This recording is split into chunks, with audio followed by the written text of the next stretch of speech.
Hey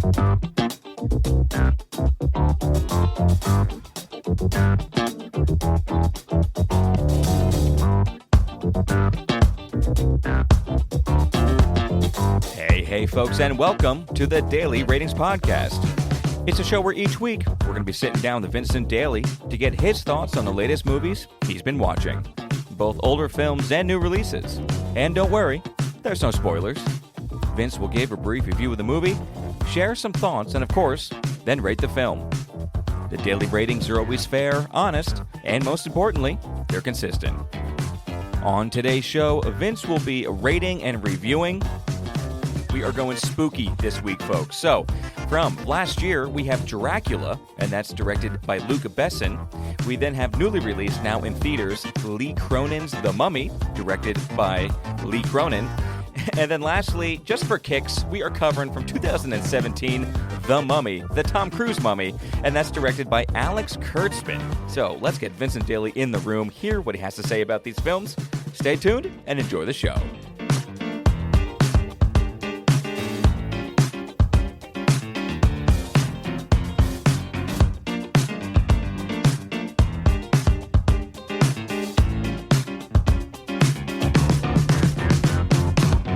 Vincent Daly, how are we doing across the table, my friend? Thomas, how's it going? Just for kicks, indeed. This whole week was just for kicks. I really like the idea, folks. So we were struggling because this whole Luc Besson Dracula, Lee Cronin's Mummy, kind of in a unofficial world that's going nowhere. Yeah, for real. So Vin was like, "What are we?" Just like alternate takes on big horror IP.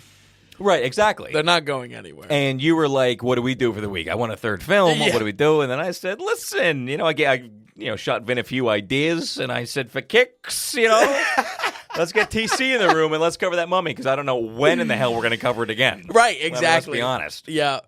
I didn't think I was going to enjoy my time watching. That movie obviously has like a huge dark cloud hanging over it. Yeah, for multiple reasons. Yeah. But I will say, like, it rounded out the week. I feel very good about this week of movies. Not that they are good movies, but there was some cohesion. There's the connective tissue that I'm always looking for. And it could have been worse. Yeah. It could have been worse. Yeah. You know what I mean? Yeah, absolutely. I didn't watch the other two, but I mean, that Mummy, that Tom Cruise Mummy could have been worse. Like a Tom Cruise Mummy definitely could have been worse. That was the first time you saw it, correct? Yes. First time you ever watched it? Yeah, first time ever. Despite, even referencing it multiple times on the podcast as far as like the Dark Universe, Universal Studios, like attempt at a cinematic universe.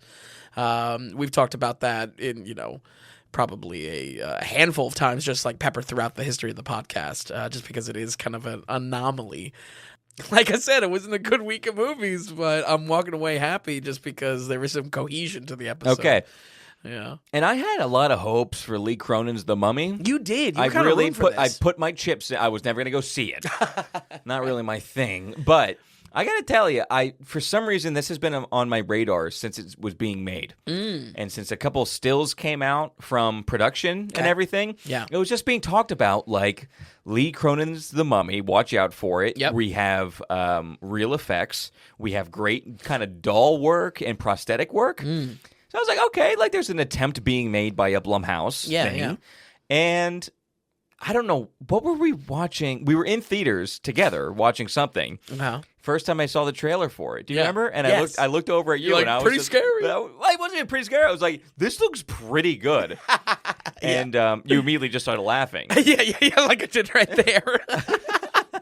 I don't know, what were we watching together? It was something. It was literally like a month ago. I know.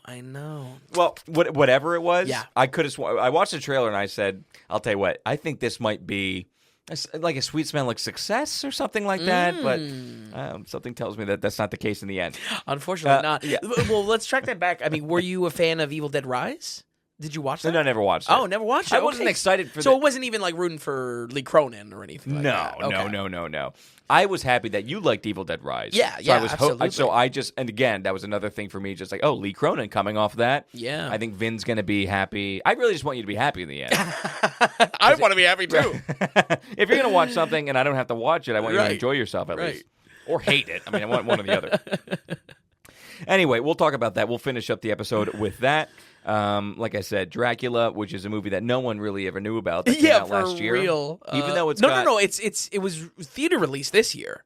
Well, technically 25. Oh, okay. It is technically 25. I see. Okay. And then you know how it is with the limited releases and such. Yeah. This was originally, and I'll talk about this, this was originally kind of going to be in the concept of putting The Bride, Lee Cronin's Mummy, and Luca Besson's Dracula all together as like these alternate kind of horror classics, all trying something a little different, you know. All failing, huh? Yeah, all failing. So, luckily, I will say The Bride was nothing this week was as bad as The Bride.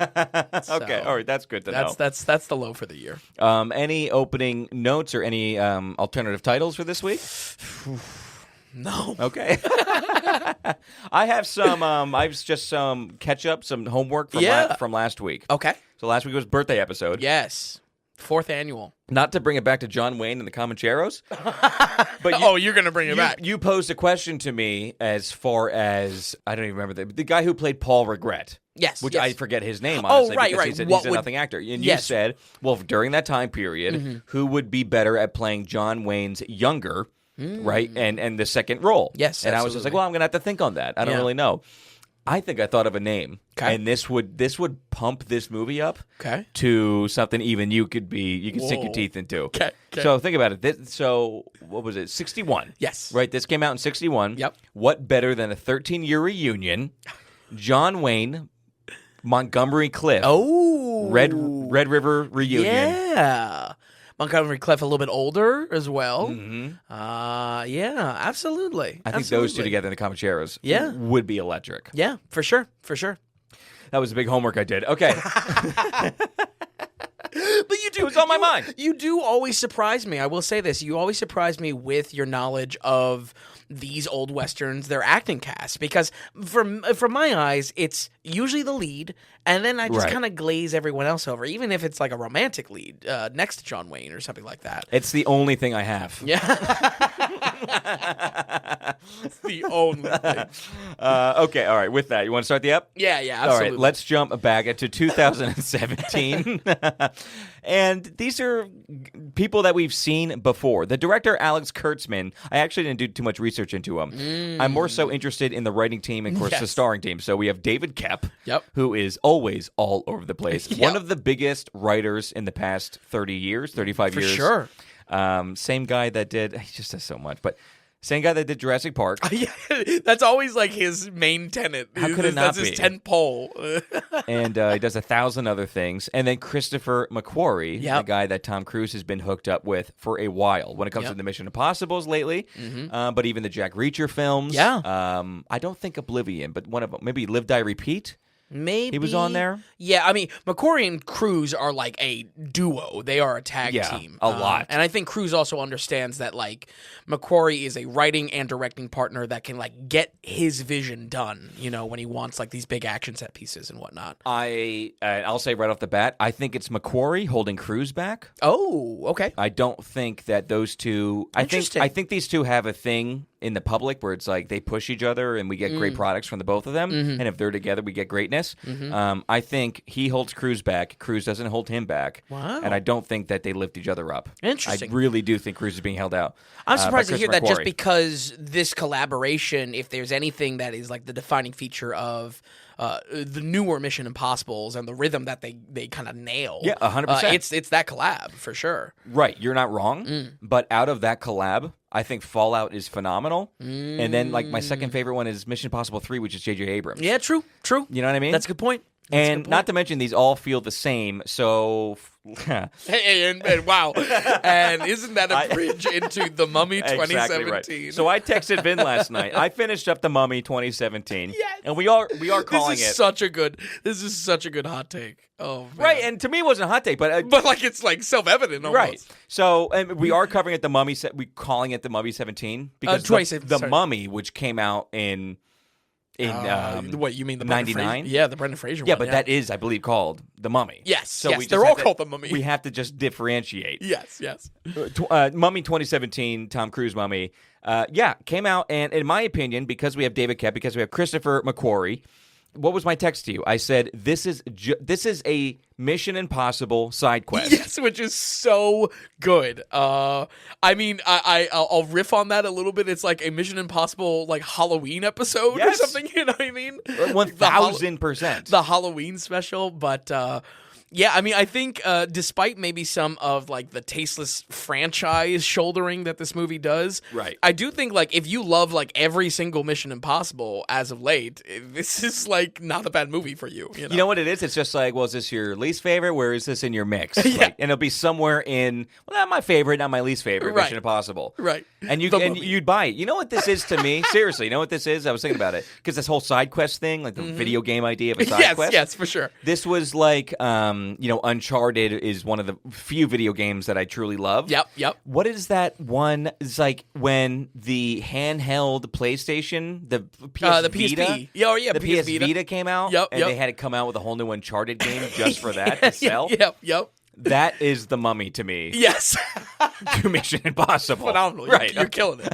You're absolutely demolishing it. All right. Well, I almost don't need to say anything about that because I have a whole review written, folks. That's succinctly what Tom just said there perfectly encapsulates what this film is. The Mummy, a PSP port of a game series. Yeah.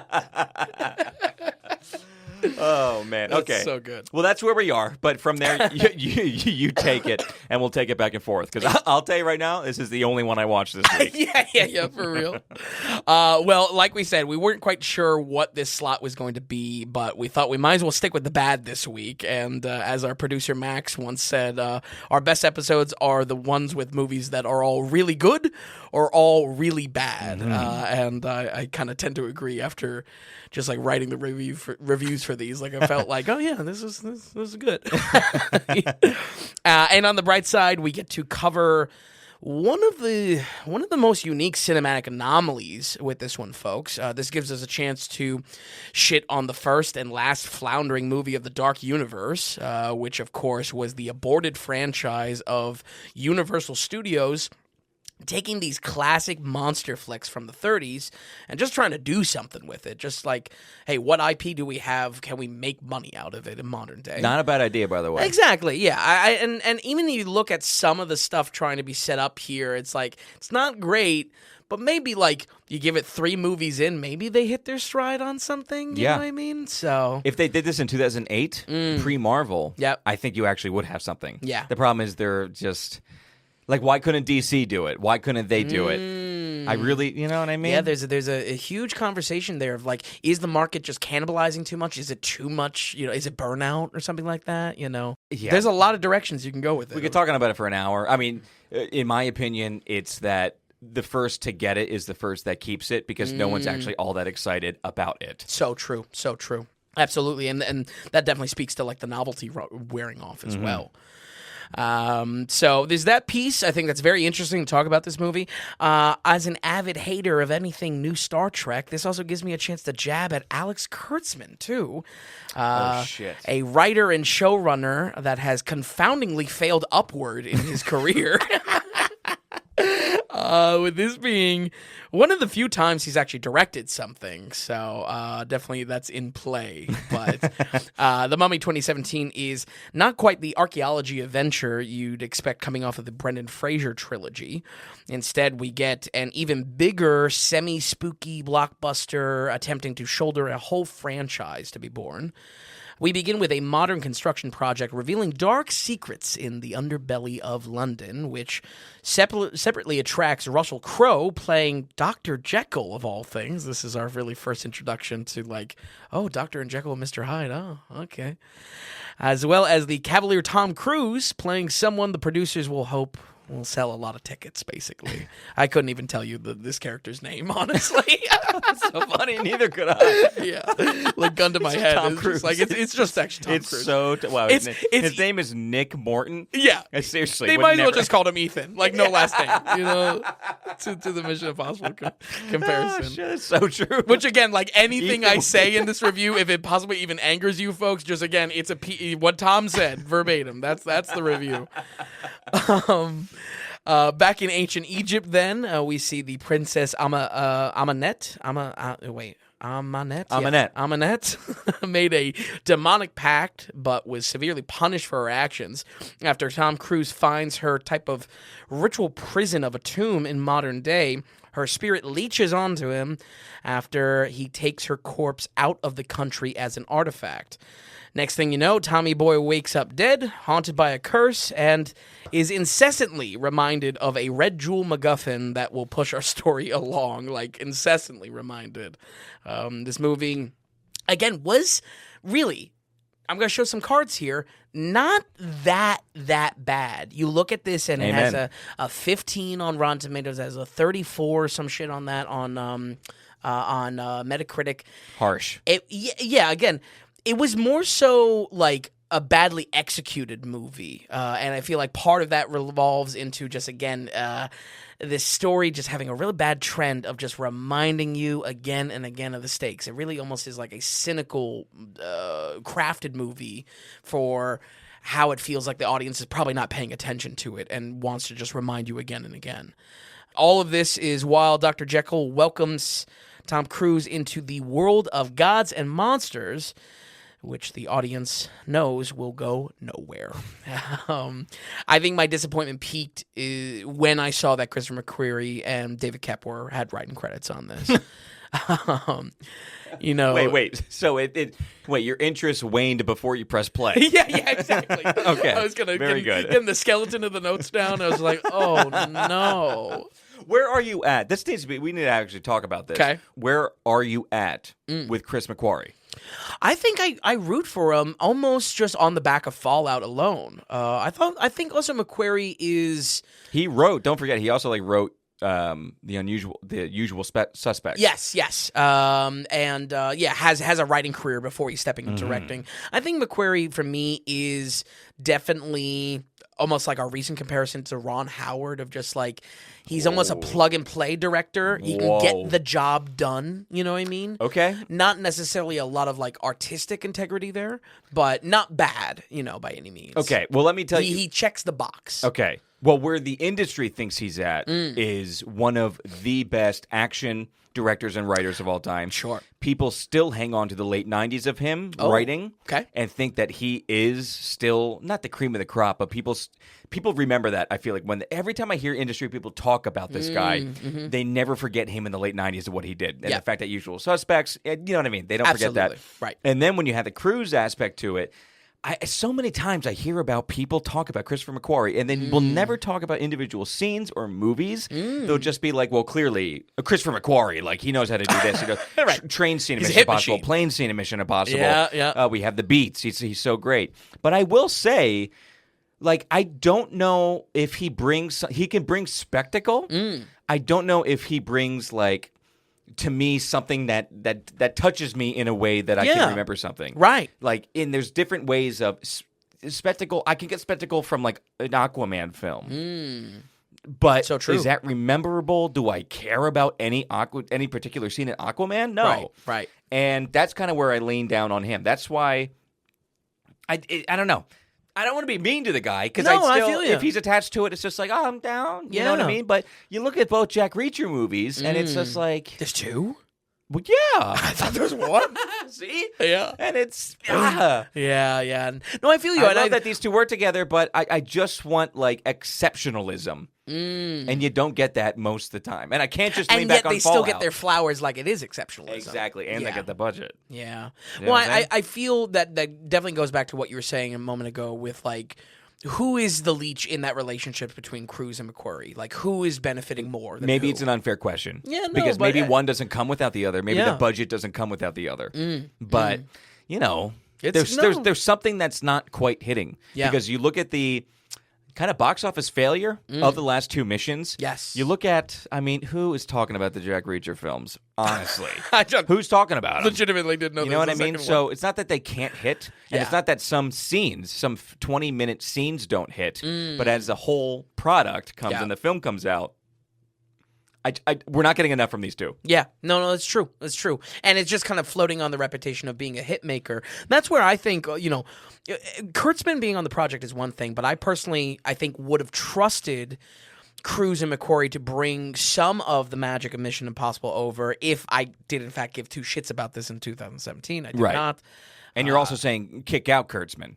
Yes. Like, get him out of the room. Just get we don't need him. Corey to direct. Right. You know, I don't think the directing is actually that much of a problem. I think it's much more with, like, the writing and how, you know, again. McQuarrie, yeah. Yeah. But I think this would have come out. I would have had a little bit more confidence. Again, if I did, in fact, care about it in 2017, I think I would have, you know, liked that a little bit more.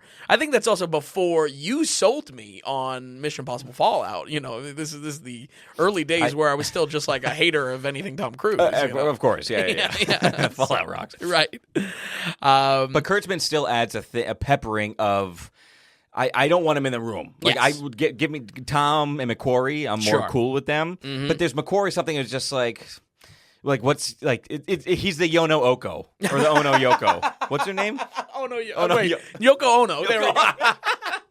But you know what I mean? Yes. Like, can we get her out, please? He's ruining the Beatles. Right. And then I don't know if I like the comparison that these guys are the Beatles. I think that's overselling. But writing is really where there's a serious problem with this. You know, folks, I'm not going to sit here and pretend to be some expert screenwriter, but generally in a story, you want to avoid making it flow with like kind of an and then story beats. And this movie has a real bad case of and then writing. It's actually very similar to the double key problem from the last two Mission Impossible movies. Having the jewel MacGuffin in this movie and also the ritual knife be two separate MacGuffins to chase after, it just makes for a false sense of plot progress. And that feels distinctly unsatisfying. All while the writing, the flashbacks in this movie, it really is not confident you're paying attention at all. I think even worse, the writing thinks the audience is going to be pretty damn stupid because the amount of times we are given flashbacks to scenes that literally just happened becomes insulting the third or fourth time it happens in this movie. I really don't think this is a fold the laundry movie for sure. When it comes to like how much it reiterates, everything that's going on with it. Okay, so you weren't picking up on, to me, when I was trying to watch this, I'm like, clearly this is Mission Impossible. Yes. And for a while, I was like, this is Edge of Tomorrow, Live, Die, Repeat stuff. Because a lot of it just comes to Tom Cruise coming to, and you have that surprised look, and he's trying to figure out what's going on. Yeah. And I know we're seeing the same deal, but it's like, oh, how is he gonna manage this one? Yes. Like when it hits him in real, what are we doing now? I kind of felt the exact same way, to be honest with you. Like, it was very purposely done, and it was done through a lot of the movie. Yeah. Like a shocking amount was Tom Cruise was coming to. Because he goes in like these dazes. He has the mummy days. Right. In this. And he has different characters reminding him of different stakes, you know. It's a lot going on. Yeah. I just think I got the feeling personally that this was it felt a little cynical in the writing room. And it felt like saying like no one's really going to be paying attention. We need to reiterate this as many times. Okay. And that's where you get these flashbacks to like, and don't forget the red jewel, and don't forget the red jewel goes in the knife, and then it's like, okay, enough. To be honest, I would say I don't think the plucky tone of the film is the worst, even though you do get some real dumb moments for sure. Yeah. Mainly in the who's the guy from New Girl? Right, the New Girl guy. Yeah, exactly. Yep. But Jake Johnson playing Sergeant Vale. Yes, like a total failure at that plucky tone. But I would say the issue here is again all around substance and stakes. Anything to do with the military, anything to do with even the Egyptian spin of this story.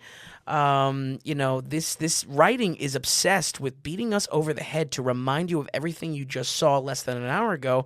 And I think that comes from a lack of confidence, a lack of good real stakes, and a lack of real substance in the story, So I'm with you where this movie is not as bad as what people say at all. No. Because, again, in any other year, for some reason, this would probably hit. This just got the bad rap and some type of thing. Not to mention, folks, this had a notorious trailer run. Yes! It had a horrible Tom Cruise screaming in a plane. Thank you.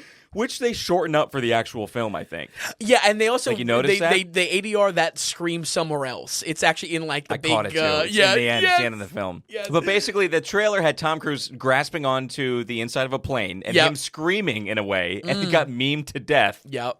And as we just said, they ended up cutting it for the real movie, and then they put it in later. It's so funny you bring that up because that itself, I feel like, is one of the many ripoffs of Uncharted 3, the cargo plane destruction scene. He's not exactly like falling through the sky and grabbing onto stuff, but like that's still being ripped off. The new James Bond game is ripping that off. Like it's just like that's like brand new news. Like it's just ridiculous of just like how much that one scene rippled throughout pop culture. You know. But regardless, like you said, it truly some of the substance to the film was totally fine. Yeah. This was creepier than I actually ever thought that it has any right to be. Okay. This actually has some creepy tones to it.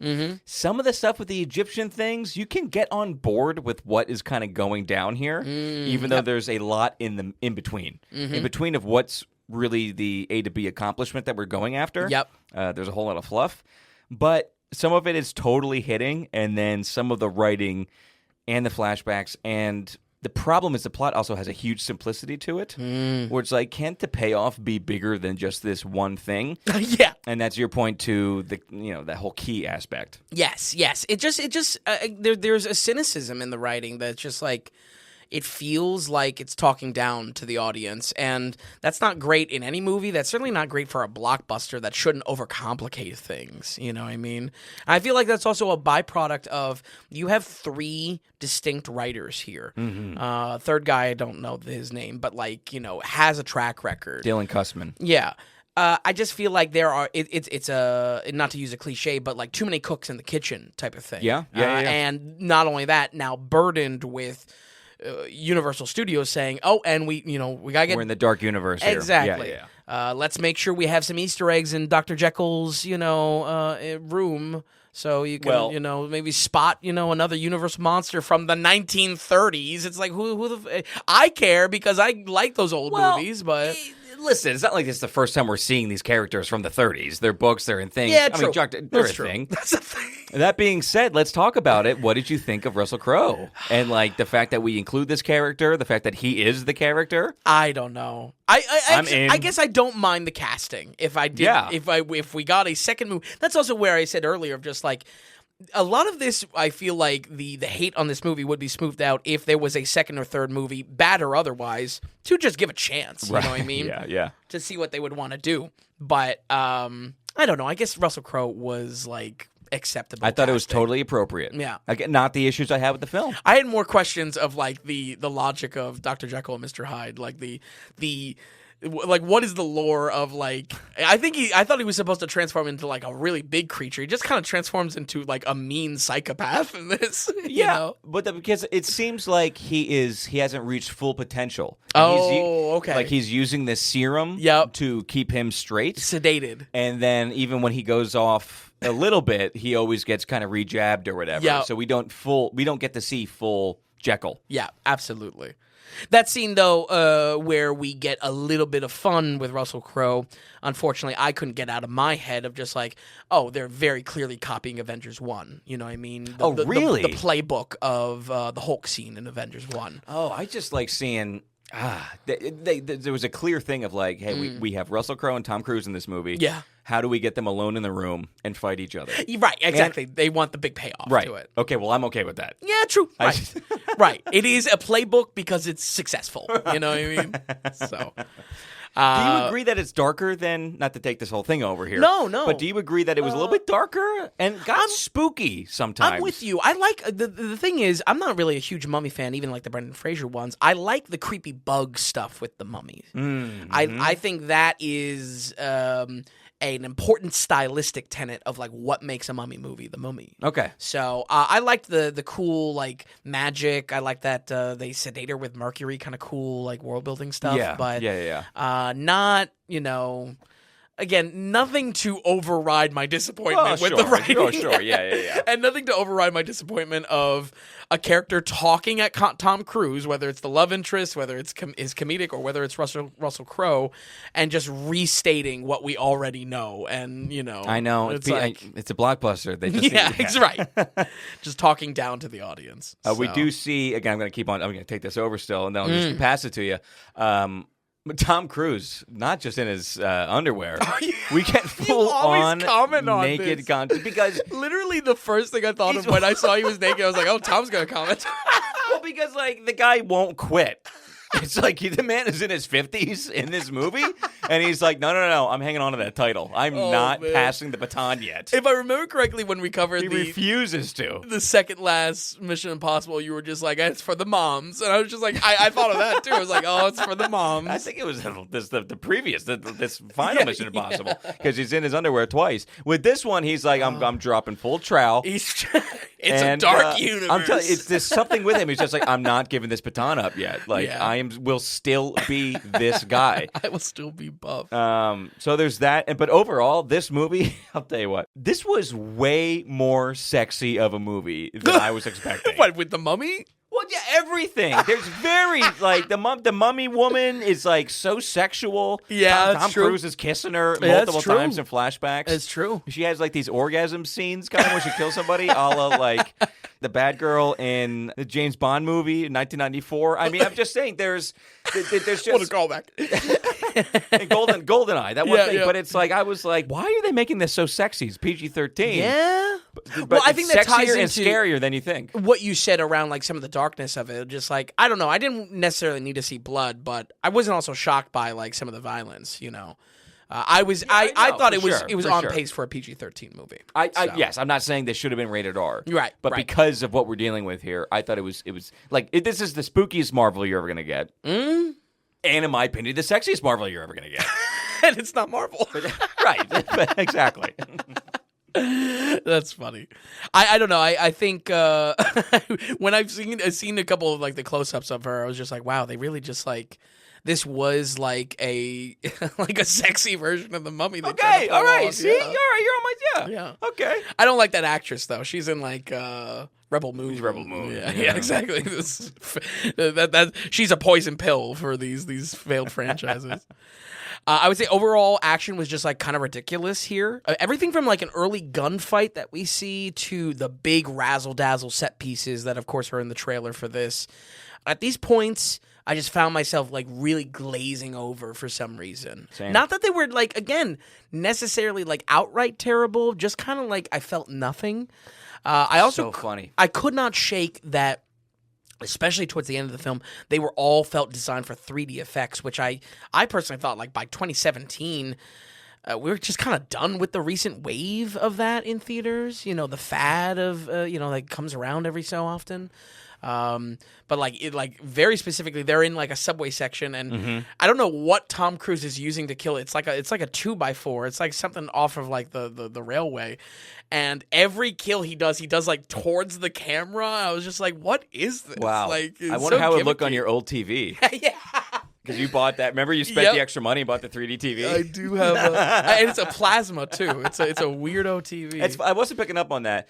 That feeling nothingness, though, it's so true. Yeah. Because I felt the same way. Where I was like, this is kind of par for course. Right. Why do I feel the least of anything I've ever felt watching these types of movies? Yeah. Now, I will say, the funny thing is, when you take the effects away, the most I felt during this movie, oddly enough, was the plane scene. Oh. When that plane scene kicked off, and they actually kind of lose gravity a little bit, I picked up my phone. I almost texted you because I said, this looks fantastic. I was like, this is 9 years old. This looks so good right now. Was kind of impressive, and him moving around. Sure enough, I looked it up, and that's because they filmed a la Apollo 13 in the plane thing, where they cut the engines and your actual zero-G. Interesting. That's why it looks so good. Yeah, pulled off. But towards the end, where you want to be wowed, fell flat. Yeah. And even stuff that didn't, again, necessarily look bad, there was just something there that was just so disconnected with. So, but folks, like that kind of is a good bridge into my kind of final thoughts on the films. I cannot be sure if I would feel the same way about this on release, but I really did feel next to nothing watching this. And it only worsened the qualities of these painfully obvious attempts to lay the seeds for more to come. I mean, I can't even begin to tell you how fucking lame this ending is. This ending as like a sequel hook is the lamest thing I've ever seen. Probably one of the biggest failed attempts to try to capture some Dark Knight energy. The final speech that Russell Crowe gives is exactly what Gordon says, basically, at the end of The Dark Knight. It's just like, oh, no, this was not earned at all. In a lot of ways, I think the reviews for this online have dogpiled on it because it's a failed flagship. It's an easy punching bag, but by no means am I recommending it either as anything more than just a waste of time. We're going to go ahead and give The Mummy 2017 a 36. Okay, a 36%, not giving it any shoes. I think that's totally fine. And the funny thing is that's almost one of the better of the better scores you're going to see online of this film. For real. And I don't know, I can't give a reason for someone to go and watch this. That's what I was struggling with. I was just like, the problem? Yeah. Because there's other things to go and watch. Mainly all of the Mission Impossibles. You're right. Or the original Mummy. Like, go watch The Mummy 1. Yeah, sure. I'm right.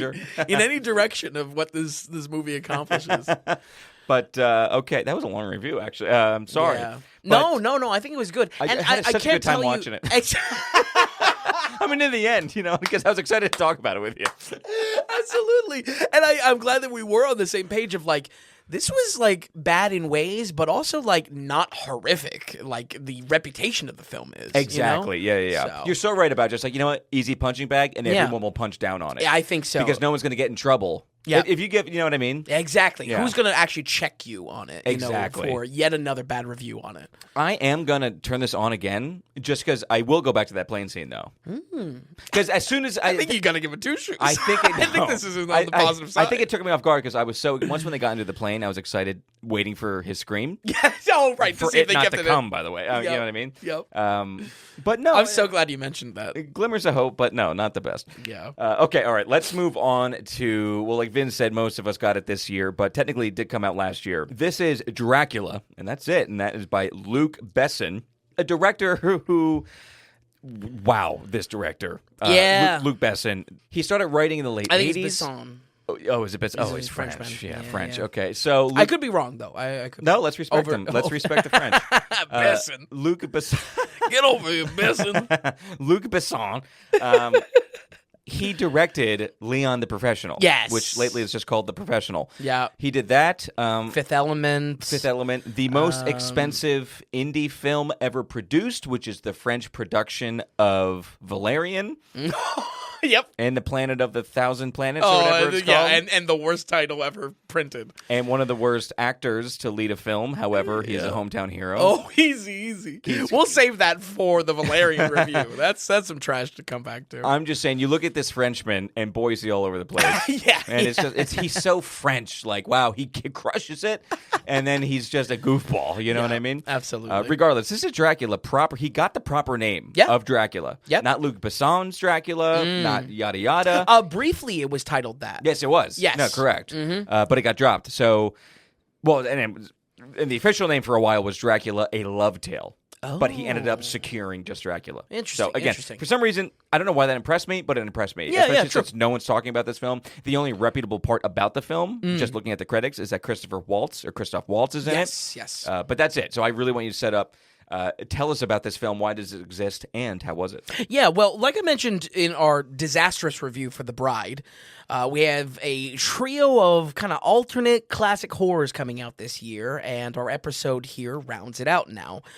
Luc Besson definitely has a name that is most prestigious among the creators of these, alternate macabre adaptations, or at least a name period, because, Maggie Gyllenhaal, not really anyone, and Lee Cronin now has ruined his one hit. Easy. Despite having the biggest name to bring to the table, also has the most troubling track record as of late, and you kind of introduced that perfectly, Tom. I like to think back very fondly on Besson's early career for classics like Fifth Element and Leon the Professional. I think Nikita the Killer is another one. But in reality, I hate to say it, he's made a lot of shit. Like a lot of shit. Yeah. The last chance I personally gave him in 2017 was for the sci-fi blunder Valerian. And since then, he's made a whole 4 movies that I've never even heard of, despite running this podcast the whole time. Get out of here. He's made a movie, I think, every year since 2022. And it's like, what? No one talked about this? Besson's trademark, though, has always been style over substance. And this project perfectly shows how sometimes you need a little bit more to create a cohesive story that actually sticks with your viewer. And I think that goes back to what you said, Tom, of just like, no one's talking about this. I feel like even if you see it, you're not going to really talk about this movie. So, Dracula is a sexy, romantic, and remixed version of the classic tale from Bram Stoker. On the spectrum between Nosferatu and Coppola's Dracula, it definitely sits closer to the latter because of the huge emphasis on style over scares. In 1400s Eastern Europe, a prince named Vlad is madly in love with his wife, but is forced to go to war with a shadow of death following him back home to take her away from him. In a fit of rage, Vlad revokes his faith in God, unleashing a undying vampiric curse on him somehow. You scratch the surface of the details, and this movie just really just doesn't make sense. It's very, if Tom Cruise was Cavalier in The Mummy, Luc Besson is Cavalier in his own movie with the logic of a lot of stuff. Jump forward 400 years, and we are introduced to Christoph Waltz as a priest investigating the anomaly of vampires, attempting to find the source of the unholy affliction. He believes if the first of their kind was to be killed, a ripple effect would surge through the unfortunate souls wrapped into this, lifting their curse. From there, many of the familiar pieces fall into place of this story, including Count Dracula's new financial guest and his beloved fiancée that eerily resembles the long-lost love Vlad has been stalking the earth for. Reinvigorated in his search, he uses every demonic power at his disposal and sets out to Paris to finally reclaim the love that was taken away from him so long ago. Folks, occasionally I like to break down my notes into a simple good and bad qualities, and I felt right for some reason here, maybe because it had to do with kind of wanting to absorb as much style as possible from the film. Because I think I walked in wanting to like this movie in some degree. It does really? have a so big you didn't, style. Okay. Yeah, you didn't walk into it being like, this movie. Like, I'm going to hate this, clearly. Unfortunately, I didn't know it had some bad reputation to it. It was included in the week for a reason. But I wanted to kind of root for it in some capacity. Yeah, that's fair. On that good side, right from the start, we get some pretty wild fantasy costume and set design. I would say a little bit of a backhanded compliment here, but a compliment. Much like when we covered Del Toro's Crimson Peak. The movie has a gorgeous gothic art style, but one that unfortunately is too pretty to be frightening. You know what I mean? Over-design in horror, sure, you can make a really gorgeous-looking film and macabre, and it achieves an aesthetic in horror, but I feel like the more over-designed it is, the less scary it's actually going to be. And this movie definitely has that problem, just like Crimson Peak, where it's like, I like looking at this, but I'm not once frightened by it, at all. Oh, so there's nothing to it, Very interesting point. Yeah. Can you make any connections to this and what we saw last year of Frankenstein by Del Toro, but then even also Nosferatu? Yes. Because that's like a great-looking film. Absolutely. I think Nosferatu is definitely still focused on creating a scary environment, rather than its style. Where Frankenstein as well, just maybe the key being Del Toro, is that the style, it can be beautiful at times, but takes away from the scares. Okay. It kind of deprioritizes that. Additionally, I don't really hate some of the performances here. Christoph Waltz might just be enough to hold the whole movie up on his own. Especially if he was given kind of some more screen time in this like priest detective plot. It's kind of interesting. Kind of cool like for him, yeah. It's weird. His character is only named the priest. I just don't know why. He has the rights. He should have just called him like Van Helsing or something like that. You know what I mean? Like, I don't get it. That would have been cool. Yeah. And as well, Caleb Landry Jones, though young in his career, seems like he's having a lot of fun playing Dracula. More often than not, it's a very hammy performance, but personally, I think what better time to be hammy when you're playing Count Dracula. So I think this is kind of in the legacy of the character. Very unfortunately, though, what's bad in the movie outweighs the good almost 2-1. It's not great. Even without being a Dracula purist, some of the decisions made are just straight up confusing how they shift the core story. I kind of wish that this movie or this story didn't attempt anything found in the original book, that it completely paved its own way. Because the aspects that it does traditionally feel half-hearted, and you can definitely tell Besson is far more interested in his spin because of how quickly he skips over what's in the book. Once we get to Thomas being in the castle, it kicks off a big flashback story time, and this is where the story becomes confused and scrambled and just a poor fit to the backbone of what the real Dracula story is. A great example of this is the lore of vampirism, like I hinted at already, is just really random. It's like unfocused in a really bad way. The curse specifically makes him undying, but other iconic aspects like drinking blood are just like wholly unclear how they fit into the curse. Like, you think that'd be pretty important to like, okay, but why is he drinking blood? You know what I mean? If they're going to explain this whole like undying, curse put on him. A big section of this flashback also details Dracula developing, I kid you not, a mind-controlling perfume on like a globe-trotting adventure. I guess it's meant to explain his like vampiric charm in like a semi-realistic way. But it's just very confusing why they went so deep and so ham on this. Like he's traveling to India, he's traveling to France, he's traveling all these places around the globe just to develop a perfume. And it's like, we're spending too much time on this. Yeah, it's like, you're a vampire. I get it. You have vampiric charm. Like, it's weird. That's what I mean. Like, it's weird what Besson focuses on. It's like he liked those type of scenes. He wanted to make those scenes. So that has a huge piece in this movie. Maybe worst of all, some aspects are entirely unexplained.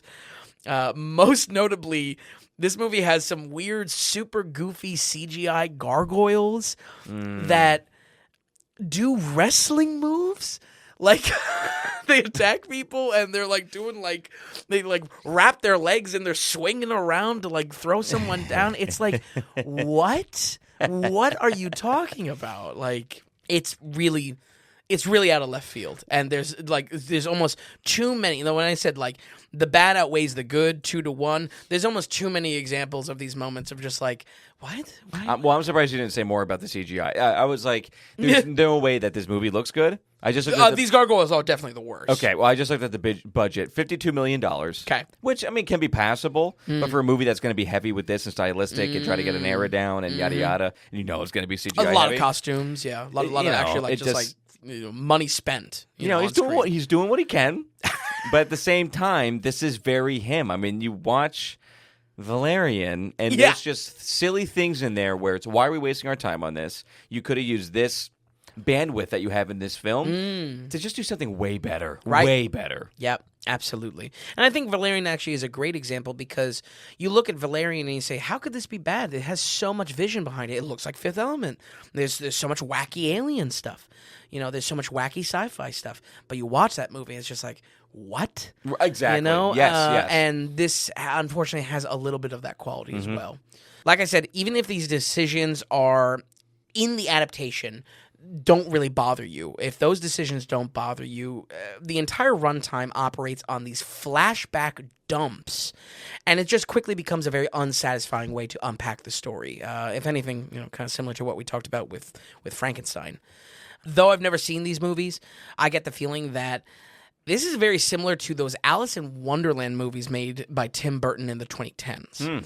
The reason why I say that is part of that comes from an unusual focus on big, flashy action that I did not expect. I expect the love story. I expect it to kind of be a little sexy, but it's got a lot of focus on action. Again, these gargoyles are doing wrestling moves. Yeah, it's like what is going on? It's rough. It feels wholly unnecessary, and more importantly, it's poorly done. The action editing really relies on quick speed-ups a lot, and the whole thing really just comes off as amateur hour. But it's also, this weird action focus is where this possibly slightly dips a toe into So Bad It's Good. Oh, boy. Or somewhere in that delicious garbage range. Okay, that's cool. But most importantly, it's certainly not good enough to lift Luc Besson out of his recent losing streak, which, again, as someone that has loved a lot of his movies, I am really sincerely hoping any former visionary can break out of this to return to their former glory. Unfortunately, Dracula is not really that break. We're going to go ahead and give Luc Besson's Dracula a 43. Okay, a 43%. Not a strong week so far. Yeah. Little surprised if you got a 43, honestly. Yeah. Maybe that shows a little bit of, again, bias. I kind of wanted to like it a little bit more. Right. When you said about 2.5 minutes ago, a lot of his older films you love? Well, maybe not love. Okay. There's like two films, no? Yeah, I actually kind of beef with Fifth Element a little bit. But it's really Leon the Professional. Right, yeah. Did you ever watch Lucy? With ScarJo? Okay, because he did that film as well. Yeah, he did Taken, he wrote it. I don't know if he directed it, but he didn't direct it? I think he wrote it, yeah. Okay. Yeah, that's true, though. He has titles to his name. Exactly, yeah. And certainly, when I saw these, kind of, again, alt classic horrors coming out this year, or at least, released to theaters this year in this case, I saw his name, and I was like, oh, damn, that's something. And also Dracula, big property, but... There's a reason why it was buried. There's a reason why no one is talking about buried. This. Yeah. It was buried. Yeah. Big time. So, exactly. Okay, so a 43% for Dracula. Well, folks, listen, if you like... Oh, boy. If you like the daily ratings just as much as Vin Daly did not really like The Mummy and Dracula, then listen, remember, the daily ratings here, Vin and I, we're completely producer-supported. We are listener-supported here at the daily ratings. So that means we're not going to be taking ad breaks constantly on the podcast here, so you don't have to worry about us shilling products to you. We're also not going to do paywalls or payment tier structures like Patreon or some other sites where we make you pay a certain amount a month, or we make you pay to get access to our content, or only those who pay this much get specialty shows and things like that.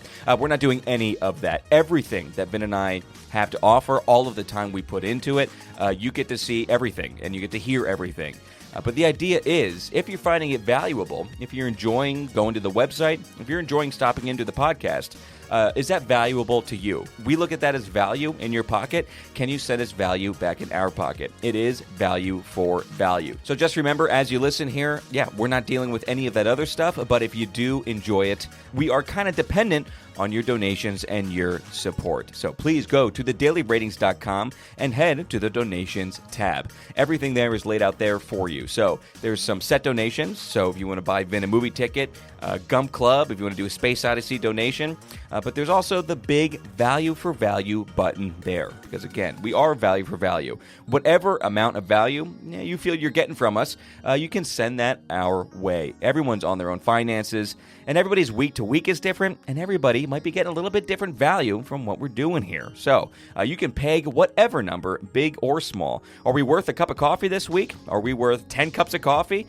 If 20 cups of coffee isn't all that much money to you, then you want to send us $500, $5,000. Big or small, you can send our way. It is most appreciated, and we appreciate you. We run a slim project here. We don't have a lot of overhead costs on purpose. But one, it is a lot of time for Vin and I to come and do this every single week, and we do have some up costs. There's some yearly costs and some monthly costs to keep doing this. Obviously, we love it. We love hanging out every week with you all. But if you love hanging out with us too, don't forget, if you could, send in a little something. When you do donate in, we consider you to be an actual legitimate producer of the Daily Ratings, because just like when you financially support a project in Hollywood, you're a producer of the project. And we want to hear from you. So please send in a producer note when you donate in. You can email us at tom.vin@thedailyratings.com. That's our email. And send us in a note. It can be questions, comments, critiques, ask us anything, add to a conversation, start a conversation, whatever. If you're going to be a producer, we want to bring you into the conversation, because that's what being a producer is all about. Again, head to thedailyratings.com and become a producer today. So for today, for episode 235, we have our wonderful, beautiful monthly producer, Joel Villanueva, is coming in with his $3.33, Finn. The gentleman's handshake, so I think it's $3.95. That's great. which we always appreciate. Joel, you are the man, and he sent in a small note, which he doesn't often do. So Joel writes in a brief producer note. The Comancheros is awesome. And happy birthday, Tom. That is all. Oh, he just wants brownie points with Tom. I couldn't believe when he sent this in. I was just like, did he watch it because we covered it? Or is this like Does he actually know the Comancheros? Yeah, he's a fan of the Comancheros. I mean, no one go ahead. Joel has spoken about other movies he's been into, right? Well, I'll tell you what. There's a reason why Joel is a producer and he likes the show. Right. Because he's all about anime. Yeah. Which is very you. Yep. And if he's writing in saying he likes the Comancheros, I mean... Listen, he someone ever needs to fill in. I mean, this guy, he's the best of both worlds. Yeah, pass the baton to Joel. I mean, no one's ever come up to me. No one's even talked about the Comancheros once to me. So, Joel, it's very much appreciated. That's great. I love that you think it's awesome. Again, maybe just let us, you don't have to donate in either. I'm curious, did you watch it for the first time this past week? But it kind of sounds like that is a good question. This has been in his holster, actually. Oh, the holster. The John Wayne holster. This also gives us a chance to talk about the elephant in the room. Okay. Mr. John Wayne. Oh, yeah. You know, it's crazy. We watched a John Wayne movie last week. Yep. Folks, so, well, go ahead, Vin. Well, I don't know. We have a, we're working now in a separate room, if you will, a little bit of a studio. Yeah. And past few weeks. Tom has a massive. It's about life size. Is this life size? It's damn close to life size. Yeah. A massive John Wayne cutout. A little bit older Wayne. What year you think this is? I'm going to say this is about 63 Wayne, I want to say. That's unreal. No, we have a live car. I'm not going to say live cardboard. I'm not going to say cardboard cutout because it's reinforced by plywood actually in the back. No, we got John Wayne in the corner looking over us. But we covered a John Wayne film last week. You're right. And I'm so used to him being in the room. Exactly. It's just like we didn't even bring it up. He's like part of the wallpaper at this point. No, but John's looking at us. It wasn't even a matter of like, oh, we're saving that for John Wayne July or like when we're covering more of Western. No. He was just like he's that natural in our presence. And it's crazy. He's been in my closet for 6 years, and I said it's time for John Wayne to come out of the closet. Yeah, John Wayne's been in the closet too long. But no, so it's great to have him in the studio with us. And not only that, I have Joel. Boy, I'll tell you what, I almost feel like buying another one and sending this to him. Oh, yeah. We can start kind of a Comancheros club. I have a poster. Very specific. I have a poster, a Comancheros poster. Yep. And this poster actually was in a movie theater. And it was when the Comancheros came out in the 60s, the original movie poster that movie theaters would put in the little window to say what's playing. It is from former Yugoslavia, 1960s. And it's in not Slovak. It's Russian. Yeah, maybe. I'm not sure what would be the national language. The poster looks awesome. Yeah, it's badass. A cool Forgot to bring it out for the episode because that's how I roll. But yeah, no, there's a surprising amount of John Wayne in the room. Yeah. And surprisingly, I have a very unique Comancheros thing. He is with us. Yeah. Anyway, so that gives us a chance. By the way, did you see the belt buckle on John? The Red River D. Oh, it is the Red River D. Wow, that's great. Where were we going with that? No, this is like the beginning of the episode. You had homework. We had catch up from the birthday episode. So that was us. That was us circling around for John Wayne. Joel, thank you so much, man. We thank you so much. I'm reminded of something that Joel said a few weeks ago, or maybe a few months ago. Oh, okay. I believe he said, I think $3.33 is something we all can donate. Wow, that's right. The daily ratings. I do have to say, I say this kind of often, but like we see our numbers grow slowly and through the States, but also internationally. It has been great to see, definitely in the past month or so, for sure, some new people kind of catching on. Yeah, absolutely. And listening in. So it's a beautiful thing to see. We definitely appreciate it. There's also some old stalwarts in there. And not going to give you a hard time. We love that we're coming back. We love hanging out with everybody. Stalwarts. But poor Joel donating every week. Linda every single month. Joel every month. But it's just the fact that, hey, don't forget. You are not going to hear an ad pitch from us. You're not going to get underwear or some food you don't care about. Or the site is clean. The website. Fresheners. The website. Yes. We almost look like a bootleg site. It really does. And then you realize, there's not 1,000 pop-ups bogging down my phone. Yes, right. monetizing every degree of view, every cone square pixel of your cell phone. That's how we're doing it. We really don't want to mess with any of that. We're not in this to make money either. Again, we just have some up costs and everything. Right. It's a huge dedication that we do every. It's about the movies every week and every month, so it is appreciated. It is value for value. Joel, you are executive producer of 235, and anyone out there looking to donate in for next week's episode, please be an executive producer for episode 236. Just head on over to thedailyratings.com and go to that donations tab. Okay, Vince, shall we continue? Yes. Okay. We are heading... Let's put this baby to bed. Yeah, longer episode. The Mummy was a way longer review than I thought. I apologize for that. No, don't apologize. I went long on it. I thought it was good. Didn't even... yeah. I thought it was good. Lee Cronin's The Mummy, directed by none other than Lee Cronin. Last time we saw him was in 2023 for a film called Evil Dead Rise. No one was asking for another Evil Dead film, but then we got one, and it was Lee Cronin, and then Vin really ended up liking it. He gave it a 79%. Absolutely. And did she win the Tom Daly? I think so, yes. I'm forgetting her name, unfortunately. But really, like, ecstatic with Evil Dead Rise, even though, like, I'm a little bit against the grain on, like, what people think is the best of the series, you know? Yeah, it's not important. But yeah, no, absolutely. So this movie came out, and unfortunate naming, in my opinion, but this goes into the whole other secondary Dark Universe that was kind of coming out. Regardless, I made my pitch beforehand of why I thought this was going to be good. Yes. I had zero intention of seeing it. Right. And I didn't see it. Okay. But thought it looked okay. Anyway, you set up Lee Cronin's The Mummy, dying to what you thought about it, and take it away. Well, this marks the latest Universal monster flick to come back to the screen through Blumhouse revitalizing their modern IP hopes and dreams. Unlike the failed Dark Universe attempt back in the 2010s, and like we just spoke about, the tag team of James Wan and Jason Blum have been chipping away at bringing these back to life. The first was 2020's Invisible Man. The next was 2025's Wolfman, and now we get The Mummy to round out our monster mash. But don't be fooled. Trash will remain trash, and schlock is schlock, people.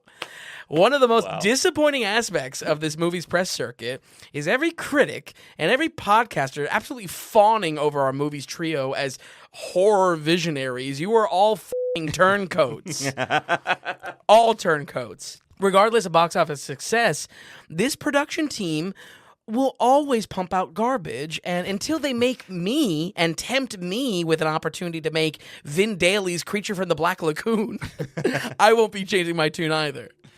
Actually, I would want Invisible Man. They took it already. Okay, all right. That would be a dream. That would be a dream adaptation. You didn't hate that, did you? Or did you only watch the old one? I only had the old one under my. I think I watched like half of that one. I hate to say that's it. the one with what's her face from Mad Men. Yeah. I hate to say it. Elizabeth Moss, is that her name? Yes, something like that. Yeah, you loved it. Well, I hate just one of those actresses, like a Drew Barrymore. Oh, you hate her? Like, yeah, I hate her. Yeah, no, this is really illogical. I'm not trying to. She made a great Peggy though in that show. Yes, it was great Peggy. Yeah, absolutely. Lee Cronin's The Mummy is not at all like Brendan Fraser's or Tom Cruise's version to come before it. Instead, this version actually tries to be a body horror with a lot of blood. Akin to Cronin's last hit, but comes off feeling like every single possession-style horror Blumhouse has made for the last 20 years. Tom's quickie on the last Mummy, as far as it being like a PSP Uncharted game, that encapsulate that movie. Seriously, this is encapsulated by feeling like every possession movie you've seen in the last 20 years, Blumhouse or otherwise. And like the biggest theme of this whole review is going to be, why bother? I get that you're finally breaking free and actually making The Mummy scary and making it a horror movie. Why bother if it's going to feel like every single possession-themed horror movie we've ever gotten? Right. We've ever gotten. Such a disappointment. It just felt unique. But I mean, great job on the trailer then. I'll just say this. When I hate most trailers that come out, this one had me. Yeah, exactly. And leaned into like the body horror element of this, you know. It looked creepy. Yeah, absolutely. We follow a news journalist family living in Cairo for a time when their little daughter is disturbingly kidnapped without leaving a trace behind to find her. 8 years later, the family is now back in the States trying to move on with their lives, and they receive a phone call saying that their daughter has been found, but indescribably discovered in a sarcophagus. Connecting the dots on the case is an Egyptian detective. Her work puts her in front of countless human trafficking cases. However, this one has stayed top of mind for the 8 years. While our family attempts to focus on showering their little girl with love and care, the detective uncovers a dark history of victims being kidnapped in order to fulfill a ritual sacrifice to ward off ancient evil. But now that ancient evil is in Albuquerque, New Mexico, for some reason, of all places, and with a family that is hopelessly unprepared to deal with the spirits belonging to a mythology over 7,000 miles away. I feel like the slight decision to take us out of Egypt is like a... Honestly, it's confounding between both of the mummies that we've covered. Like, why would you ever leave Egypt? Why would you leave the source of, like, the evil powers you're around? I feel like it's, like, that's a no-brainer for me. I mean, tax purposes? Yeah. I mean, there's New Mexico. That's what I need to hear. Albuquerque was giving them tax breaks. It's unreal. It's unreal. They literally said Albuquerque, New Mexico. I go, what? I go, huh? The Weird Al song? You know what I mean? Like, what are we doing here? People might be praising this movie for finally doing a scary version of The Mummy. Right, yes. And I can understand that that's an attractive pitch, but I'm here wondering why bother at all when you're just going to make another family deals with evil style horror. Mm-hmm. Folks, this is literally every single possession-themed Blumhouse movie ever made that most importantly does nothing original for itself or The Mummy as like a horror concept. Straight up, the movie is just The Exorcist, The Omen, The Conjuring, Insidious, all bound together with mummy wraps, and maybe worst of all, barely carries over any of the qualities that Cronin's single hit Evil Dead Rise had. What was so insulting to me, though, was just how little this tried to deviate from the comfort zone of that formula. A great example is how the story combines the ancient Egyptian evil with the Spanish grandmother's Catholicism in their New Mexico home. They kind of like smash these mythologies, these horror elements together, and I get, like, to some degree it's played for laughs or it's played for chaos, but it came off impossibly lazy and muddy to have these two competing mythos be the focus for the horror, in a lot of ways reminding me of the disastrous Exorcist Believer from 2023. Oh, wow. Yeah. Where that movie, for one reason or another, the decision was like, and every priest-like figure in every religion is going to have, a role in this movie in a similar way. It's like the religious Avengers. Yeah, for real. We have to come together to defeat this. Right. Yeah. Here, there's a similar muddying of, again, they're in New Mexico. The grandmother is Spanish. She's Catholic or Christian or something like that. But then we have this, like, evil, ancient, Egyptian gods behind the evil curse here. It's just like they don't work together. And if anything, cramming them both in it makes both weaker as well as far as like horror theming goes. The movie plays out so generically and bland, though. It becomes the largest black eye when you consider the energy our director had in his previous project. I really mean that. Evil Dead Rise was refreshing as a horror movie. You were very pleasantly surprised by that. This is I'm parched. I'm the mummy. You know what I mean? There's nothing going on here. There's nothing refreshing about here. This is yet another ingrained, layer dug into this formula. I think there's a slight attempt to carry over some energy from Evil Dead, but the editing is so blah that it saps any personality from this experience. Part of falling back into this comfort zone formula also comes along with some predictable jump scare focus that sometimes, I would say, outweighs the body horror theming that is supposed to be core to the film. This was supposed to be a body horror that's like really makes your skin crawl as the mummy is peeling off the wraps, and it really, really grosses you out. Yeah, it's supposed to get you for sure. Exactly. And they tried a lot, like not a lot of CGI in this, correct? No, They tried for practical effects and just whatever. Absolutely. Mannequin type body things. Yeah. There's definitely an approach for that, like up close gross horror. I'm telling you, by becoming nothing more than your typical possession story that Blumhouse has made for the last 20 years, it relies on jump scares even more so than that. Folks, the modern jump scare formula can be outlined as this. We get a pump fake out in darkness of the scene. The scene kind of goes to dark. You think it's going to be the jump scare. And then the real jump scare hits you once the lights come back on. The big issue is that the movie has a real bad habit of repeating this very exact rhythm in scary scenes throughout the runtime. At first, I thought it was just a cliche in the horror. It's the... we'll get through this as a family type scene. Then nighttime comes and the house is now spooky. It switches on the spookiness. Right. You get that pump fake jump scare and repeat. There's a rhythm to that at first, and you're like, all right, maybe it'll go away. But seriously, folks, this movie feels like it is on a 15-minute loop for its entire runtime. There is a circling the drain aspect on how these scares are delivered to the audience, and it's always around some sort of like info gathering, info dump scene around the evil, onto the creepy scene that builds up that fake out jump scare, and then we quickly get to an edit to release tension, usually paired with like a classic rock song. That's also, the soundtrack is also where... Rock song? Yeah. Lee Cronin definitely carries the music focus of Evil Dead Rise over to this. I don't know if I like that. Exactly. In Evil Dead Rise, it was kind of explained because vinyl was a part of the story in a big way. Because the Book of the Dead was like played on vinyl in that. Here, it's just kind of like we just get a lot of rock songs. We just get, we get the band. Right. Is the band in it? The band is in it? No beef with the choices of the music. What band songs are in this? I forget. Okay. I think 2, actually. But I have no beef with the choices. Not fitting with the horror film. Yeah, it's more so just, again, it fits into a very noticeable formula of how this film is being edited and, again, how those scares are being delivered. Usually around jump scares, but even the same build-up to those jump scares. It's like... Right, you're good, and now you can tell things are getting scary. Here's a scare, and now we start over. Yep, now we start over. Oh, we can get through this together. Oh, no, it's nighttime. Spooky house is back. It's like too much. It's really like, it's so generic. It was painful. It was painful to watch because I don't think, almost like our last Mummy, you can look at this with like really, really fresh eyes and say, I don't think there's that much bad going on here, but like, if you are a fan of horror, this was like horribly disappointing for how much it circles the drain on just bullshit.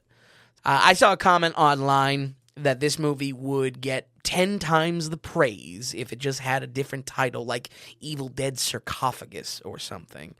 And I just 100% disagree with that. Okay, all right. Yeah. Because the name does suck, I'm sorry. It does. Like, you're not doing it yourself, and you're not selling tickets with the name. Yeah. For sure. Because no one knows who Lee Cronin is, even among horror fans. And not only that, the fact that there's a name in front of the actual name, there's something, again... What tickets will you sell because of that? I'm telling you, you're losing tickets because of it. Yeah, absolutely. And it sounds like a B crap movie where someone didn't have enough money to get the actual rights to something. Right, it's so true. Like that's what it said. Like it feels like a fake Mummy movie. Right. When this comes on streaming, people are just like, Lee Cronin's the Mummy. Ugh. Yeah. And I want the real thing. I think that's only going to get worse with any future prospects of Brendan Fraser returning back to his Mummy franchise. You know what I mean? In what way? That only just muddies the market more. Oh, yeah. No. You know what I mean? Oh, yeah. It pushes it deeper into this is not a real Mummy. Right. Yeah. Sorry. No, I feel when I go to the store, I never, ever, ever buy the generic Tylenol. Okay. I will always buy the Tylenol. Right, you're a brand man. And Lee Cronin, exactly. Unless I'm at Aldi's, but Lee Cronin's the Mummy doesn't seem like Aldi's the Mummy. Right, it's not Aldi's the Mummy.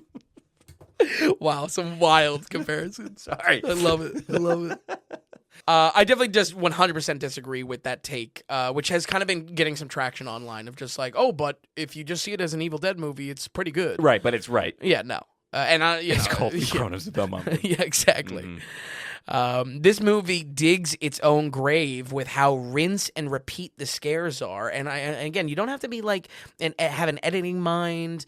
You don't have to have, again, going back to what I was talking about with Tom Cruise's The Mummy, I'm not trying to come off as like an expert screenwriter or anything like that. No, I watch a lot of movies, and this is just taking a lot of the most generic qualities and putting it together. There wasn't a single original bone in this movie's body. And once again, I was left just like kind of constantly asking myself, why bother at all? We're going to go ahead and give Lee Cronin's The Mummy a 32. Oh, okay, the worst of the week. Yeah, it is the worst of the week. What a week we had. I thought This it was going to fun. be Tom Cruise Mummy. But No, I mean, this was a great week. That's why This I was said, a really good like, week. not a single, like considered good movie, but I was happy with this week. I was happy writing these reviews. So maybe the key is just all shit movies. Well, Tom, you know what? We're going to see what we can do throughout the year. You're going to see what shit I comes out. love this. Absolutely love this. By the way, the TDAs from 2023, the Tom Daly Awards. So Evil Dead Rise won Best Horror, and that's all it won. But, you know, I mean, I think we had around 20 horrors that year. Yes, it was a heavy horror. So, I mean, that was a big deal. And that main actress, who doesn't even actually play the lead in it, she was so awesome in Right. that. I think I probably made a comment in some capacity of like when we were talking about Best Supporting or something like that. She probably got a nomination. Yeah, but like a little nod. You gave it to Lily Gladstone for Killers of the Flower Moon. True. Because you and I have our own scale when it comes to... Where's Lily Gladstone? I think she was in something recently. Yeah? Yeah, but not like... Not in anything Yeah, I major, know. clearly. Interesting. Okay. Wow. Vin, Wow, yeah. What else can you say about wow? which one of these films, gun to your head, you have to watch another one of these at some time, or if you will actually approach one of these again in the future, which one will it be?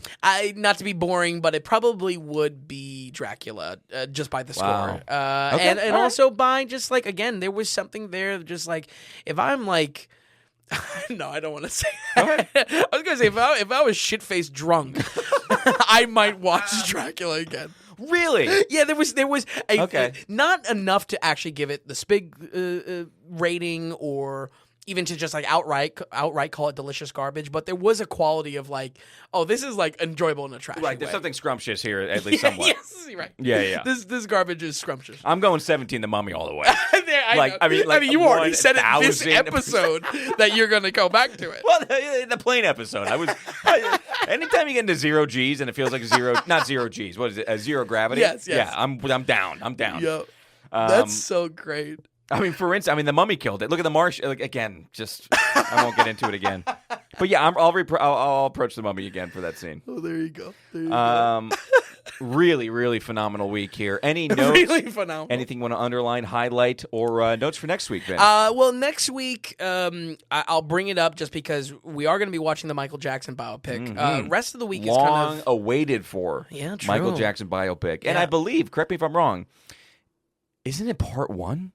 Ooh, I really hope not. Okay. I have not heard that, but I really genuinely hope not. I was the one covered in the news. It was one movie, and then it was two movies. Yes, and I can't remember what they actually went with. Well, guess you'll we'll find out see. one. Yeah, I'll find out.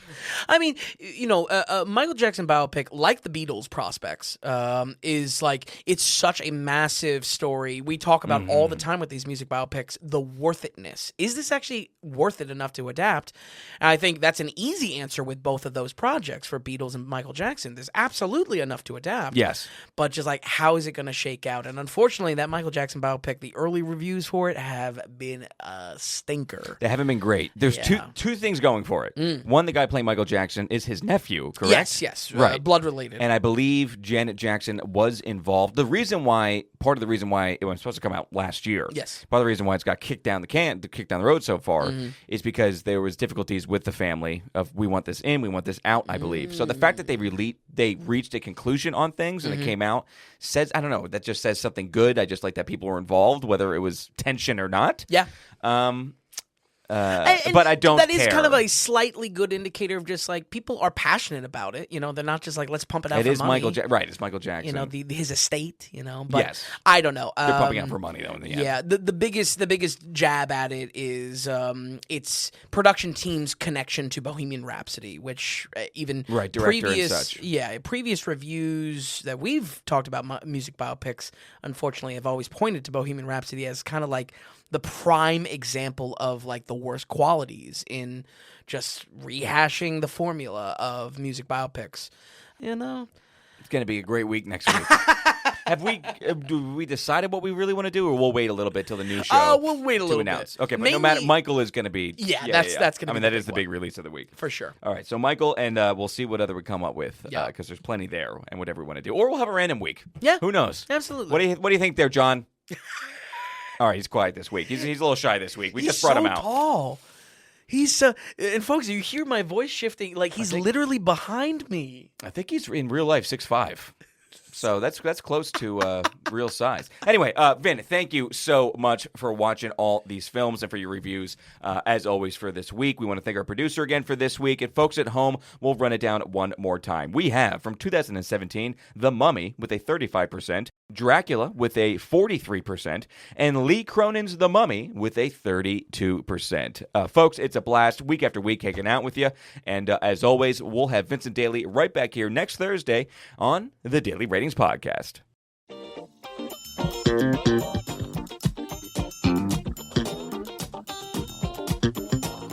And hey, if you enjoyed the podcast, if you would, give us a good rating or get the word out and tell a friend about us.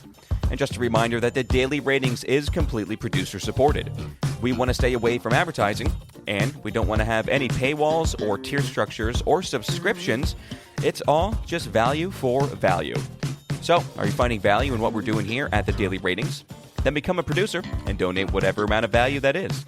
Just go to the donations tab on thedailyratings.com, and while you're there, be sure to check out the massive amount of films that Vince has rated. So thanks so much, everybody. We'll see you next time on the Daily Ratings Podcast.